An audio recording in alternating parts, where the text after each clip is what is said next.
Hi, my name's Kurt. Welcome to 7 Best Things from Liverpool, England.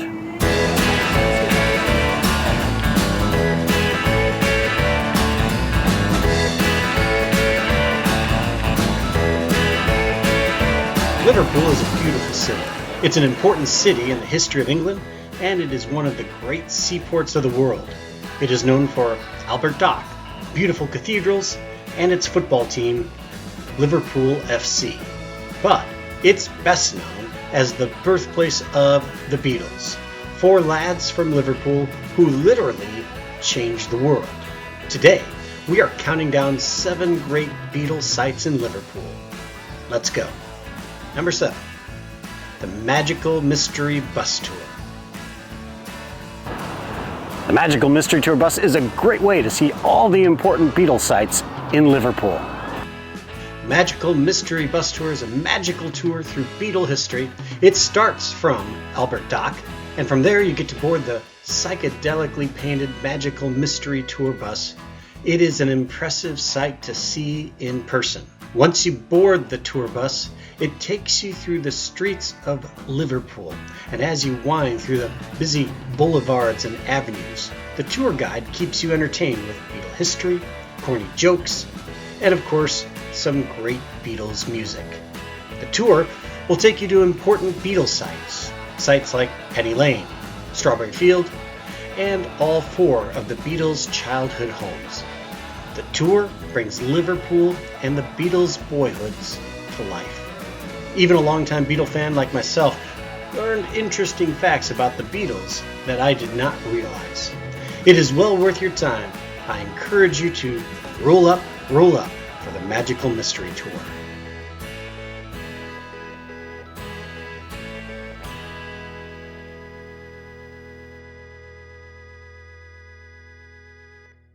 Number 6, the Beatles Story. One of the museums you'll want to check out in Liverpool is the Beatles Story, which tells the complete story of the Fab Four.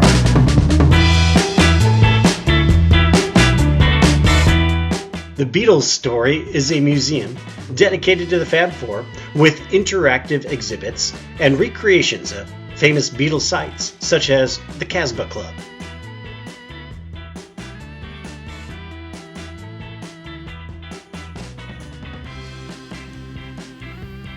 The Beatles Story gives a terrific overview of the Beatles from beginning to breakup and beyond. It even gives a tribute to each of the Beatles' solo artists.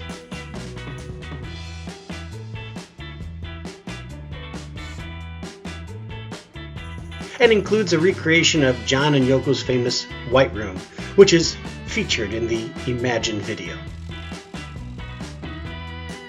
One highlight for me was the Sgt. Pepper exhibit, complete with Sgt. Pepper uniforms and a life-size recreation of the Sgt. Pepper album cover.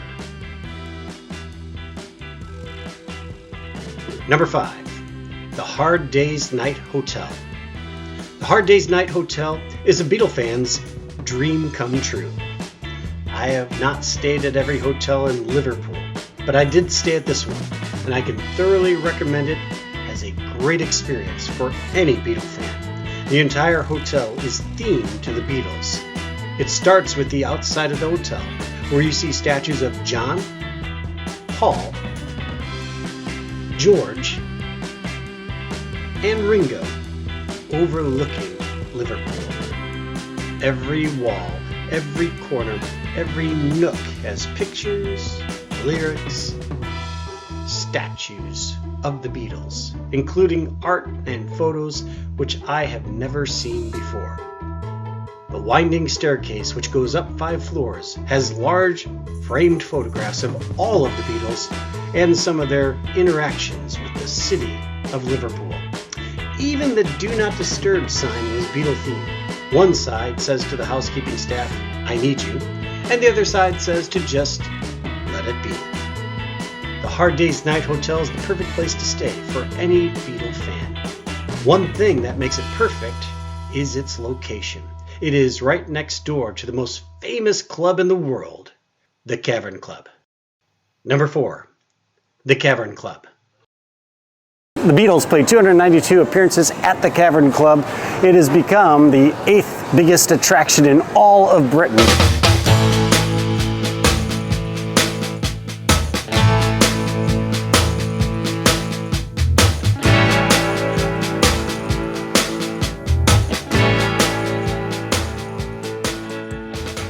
Every Beatle fan needs to make a trip to Matthew Street, a narrow street full of bars, pubs, and great music. Matthew Street is the home to many Beatle-themed bars and pubs, but most importantly, it is home to the Cavern Club, the most famous club in the world. It is the venue where the Beatles played more often than any other place.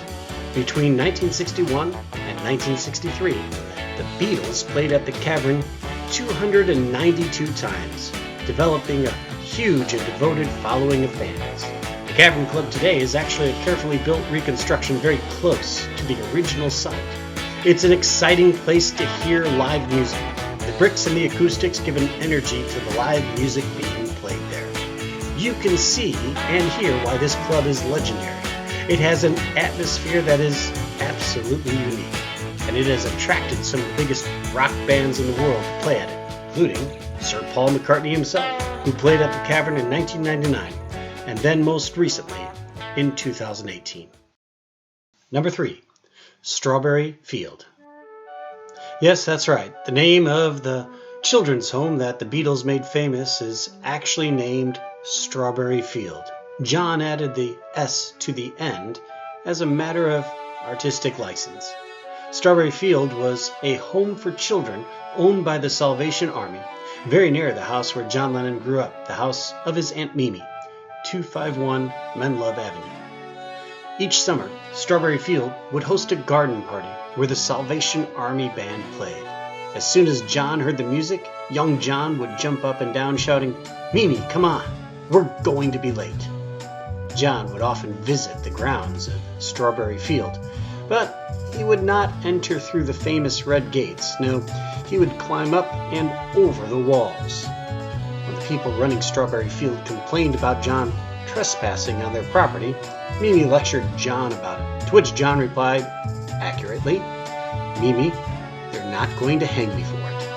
That's right, Strawberry Field is a place where there is nothing to get hung about. Strawberry Fields forever. Number 2, Penny Lane. The literal flip side of Strawberry Field is Penny Lane. When the Beatles were working on the album that eventually became Sgt. Pepper, their original concept was to write an album about their childhood. John wrote a song about Strawberry Field, and Paul wrote a song about a street in Liverpool named Penny Lane. In early 1967, when a new single was needed from the Beatles, they chose to release Strawberry Fields Forever and Penny Lane as a double A-sided single. Each song is a complete masterpiece in and of itself. Together, they make up what is perhaps the greatest single ever released. Penny Lane is the name of a street in Liverpool, the name of an entire section in Liverpool, and a terminus for bus routes. The shelter in the middle of the roundabout was a bus depot where Paul McCartney, as a teenager, would wait to change buses on his way to school. From the shelter, you can see a barber shop and a bank, and along the way, he would pass a fire station. All elements that Paul would include in the song. Also on Penny Lane is St. Barnabas Church, where Paul sang as a choir boy. On the Magical Mystery Tour bus, we got to listen to Penny Lane while driving up and down the street and around the roundabout. It's a magical moment to be driving down Penny Lane under blue suburban skies with a busload of Beatle fans all singing, "Penny Lane is in my ears and in my eyes." Number 1, the Beatles Homes. The most interesting sites in Liverpool to me were the actual homes that John, Paul, George, and Ringo grew up in. They were not grand mansions, but very simple and sometimes very small homes, typical of Liverpool in the 1940s and 50s. Richard Starkey, aka Ringo Starr, was born in this house, 9 Madryn Street. It is located in the part of Liverpool known as the Dingle. Nearby, on High Point Street, is a huge mural of Ringo, a great tribute to the most famous drummer of all time. George Harrison was born and grew up in this house, 12 Arnold Grove. There is some debate, since George was born close to midnight in the middle of World War II, with Liverpool being bombed, whether George was born late on February 24th or just after midnight on February 25th. With typical George humor, if someone wished George happy birthday on the 24th, he would tell them, "It's not my birthday yet." If they wished George happy birthday on the 25th, he would tell them they missed it. Not far from Strawberry Field is John Lennon's childhood home, 251 Menlove Avenue, also known as Mendips. It is where John lived with Aunt Mimi and her husband, George Smith. It is the largest of the Beatles' childhood homes. John's room is upstairs to the left. That is the room where John wrote the Beatles' first #1 hit, Please Please Me. In 2002, Yoko Ono bought the house and donated it to the National Trust. It was then opened to the public in March 2003. And finally, we have 20 Forth Lynn Road, the childhood home of Paul McCartney. It is also owned by the National Trust and is considered by many to be the birthplace of the Beatles. It is perhaps the most important house in rock and roll history because this is the place where the most successful songwriting partnership in history began composing songs together. Aunt Mimi didn't like guitar music in her house, so John and Paul would work on songs in the front room of this exact house. Over 30 Beatles songs were written here, including Love Me Do, I Saw Her Standing There, When I'm 64, and She Loves Me. Seeing the Beatles Homes, you realize that they were not born famous or rich. They were 4 ordinary boys from Liverpool, but through their incredible talent, combined with really hard work, they became the most successful rock band in history. 4 lads from Liverpool who changed the world. Thank you for joining me. If you like this video, feel free to like, share, and subscribe. Thanks for joining me, and have a great day.